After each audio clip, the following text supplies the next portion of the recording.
hakutegemea nadhani ndio maana anajua. Sasa anaongelea.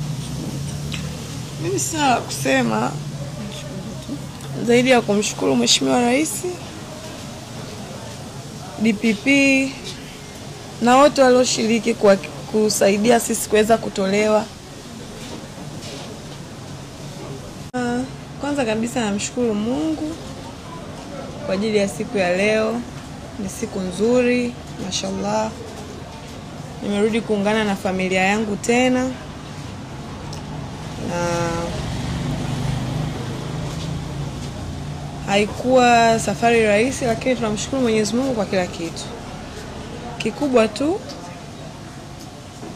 mimi sina chama chochote cha siasa na wala sijihusishi na siasa kwa namna yoyote ile. Ni mwananchi tu wa Tanzania.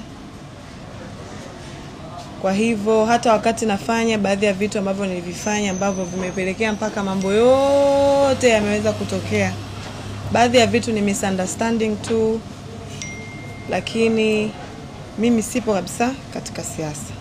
Ila namshukuru Mungu kwamba uchunguzi umefanyika sehemu tofauti tofauti na msamaha umeweza kupita wa Mheshimiwa Rais.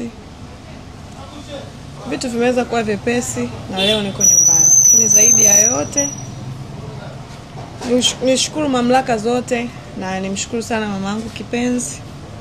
Nilipata taarifa nikiwa ndani, bado sijapata nafasi ya kuona vyote maana ni vingi. Mimi mwenyewe akili yangu kwa sasa hivi bado I'm not in a mood to explain so much about anything. Lakini tu nimshukuru mama yangu kwa vyote alivyofanya, kwa namna alivyonipigania kama mzazi, familia yangu kwa ujumla, marafiki zangu na Mheshimiwa Rais.